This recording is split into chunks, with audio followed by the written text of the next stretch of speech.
Hello, this video is not a review, it's just me, a plastic model building amateur, looking at a thing, a plastic model that I put together, and talking about it. This one in particular is a Zoid from the Zoids theme. If you're familiar with the old Zoids, if you've heard of that before from the 1980s, old wind-up toys, yeah, that series, or from the 90s or from the 2000s, that series, except this is not a toy. No, this is 100% a high-end, master-level collectible model. HMM series from the company Kotobukiya. Similar to Bandai. It's kind of like a Gundam. You're familiar with those, but animal-shaped. It's a mech, so it's actually piloted by a human, and yeah, just kind of animal-inspired. This is my second one of these kits, and this one's called Command Wolf. This is one particular version of it. There are multiple versions of it that you can build actually from this one kit. It's kind of cool. I learned very near the end of the build here that this includes a bunch of different weapon and accessory options that you can choose between, or you can kind of mix and match through some of them. I like this very much, but I need to show you, for just the sake of comparison, kind of what it was supposed to look like. I've got the instruction manual here. Oh yeah, this is perfect. So there are a couple things that are different here. One, the weapon system on the back is different. Don't worry, we'll deal with that in a minute. But two, it has a much simpler look. This looks more like the toys did, you know, a more plain white finish to most of the body, the armor pieces, and a much simpler look down here. This reminds me so much of the old Armatron and Super Armatron robot arms that you could get from Radio Shack back in the day. Have the same color scheme and everything.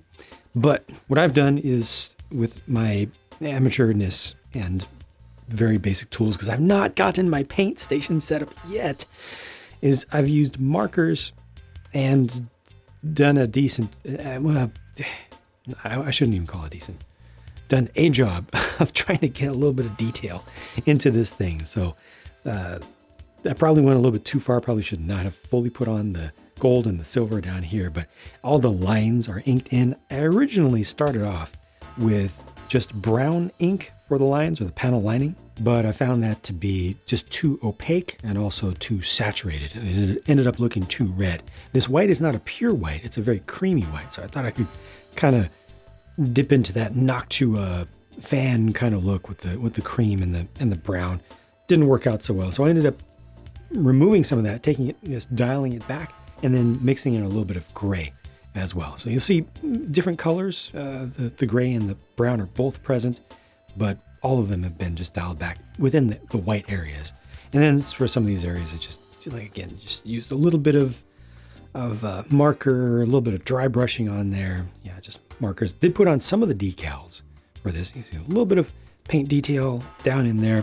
A bunch of paint detail went into the body, the core of the body, not including the big plated silver bits inside for the exhaust and such. I did not do that. That comes pre-plated, but most of the other colors down inside I added in. Some of the colors that you'll see around the legs a little bit, but a lot of the detail that I did add is no longer visible. Now, this piece here, this whole little assembly, I believe it's supposed to be a grenade launcher, or is it a smoke launcher? I'm not sure which. It's some kind of launcher. That can come off. You can just pull straight off. This booster unit here can pull off. It's for a little extra boost of speed while running.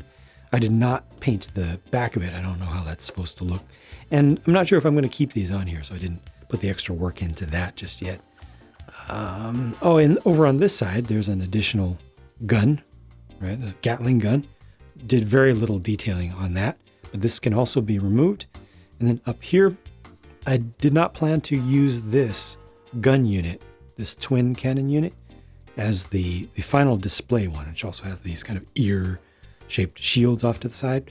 And so I didn't do any major detailing on this, just a little bit of panel lighting, and I think that's it for this. This can rotate around, also angle up and down. There's a lot of articulation in the body. It can twist and turn around.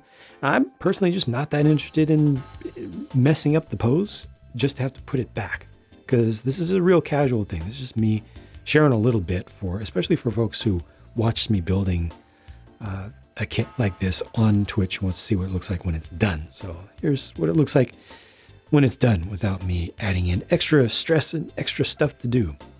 Again, just a little bit of extra detailing added in. In my opinion, added a lot to it. Definitely added a lot to the amount of time that it took to put it together. But I'm happy with it. I like this thing. I like how it looks. But I might like it better. This is going to be my first time putting a different weapon unit on it that's been detailed up. Let's try this. There we go. The long-range cannon unit. It's actually 3 guns in one. I believe the main one is a rail gun. It's also able to change angle up and down, but it's a little bit more limited in its articulation because some things get in the way. There is a second piece that you can put in there, I believe, to raise it up some more. But for this version, you're supposed to remove the boosters from the hind legs and also the accessories, the extra launchers from the front, just for a more proper look for this in-universe configuration. As soon as I put this on, a lot of people who are watching the build, when I just initially put it on without any detail, said that they liked this version a lot better than the version that I think I'm going to settle with, which I haven't shown you just yet. But for this one, I did go ahead and fully paint the guns, the side guns here, these ones. So first of all, panel lining, and then these are fully painted. And then I also blued the tips a little bit, just to do something. And so it's painted with dark gray, and then I did a little bit of gunmetal mix over the top of it to try to just change the surface texture. I have not done a full top coat on this just yet. This can actually have a pilot put in, or a second figure put in back here to operate the thing. This is a canopy. It's just a closed blast shield style of canopy, but that's cool and all, but it's probably not what I'm gonna go for personally. I think I like the default for this kit, the main box art and instruction art version. There we go. Yeah, I like that because that's one of the things that I personally remember most about Zoids from the original days in the early 80s. That canopy style. I like that a lot. So this has a second canopy, a second control space, and there's a second pilot in there, a second human being inside of there. And I've just painted him just the traditional all gold, just for a little bit of extra nostalgia. You can detail it up however you want, but I've chosen that. Oh, you also get options in this kit to either go with the orange canopies or with transparent brown or transparent black ones, like just a dark tint. That's a nice additional option that they give you. And they give you lots of extra decals as well to put individual unit numbers on there, to add a little bit more detail with some of the little red markings and such, all that kind of stuff. Yeah. So they give you some additional options. With this one, with this twin cannon unit here, I also painted these. So by default, these are just the plain blue, kind of slate blue color, which I found to be super, super boring in this case. So I went again with a dark gray for this, and then did a little bit of wash over the top. Well, not a wash, actually, technically is anti-wash. Not dry brush, wet brush.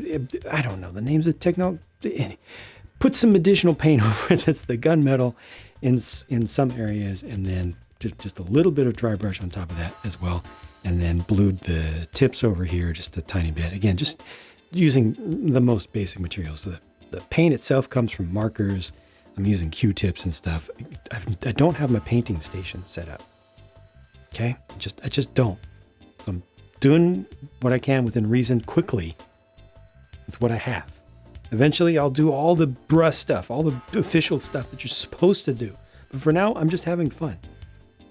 Learning, progressing slowly, doing little by little, and enjoying these kits.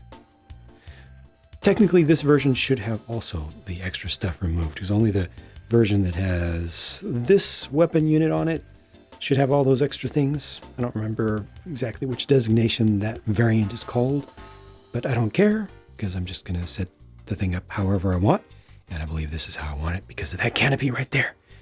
But I am going to leave the extra stuff on there because of the extra stuff that looks cool too. Yes, it's a Zoid HMM master model. The tail can move a little bit too. It's actually on a ball joint, I think. Yeah, you You can wag it slightly. It's cool. It's small. Once again, smaller than I expected. Just like with the last Zoid that I built, the Godos. Smaller than I expected. I think this cost about $75 US. But again, it does come with extra stuff. Took a long time to build it too.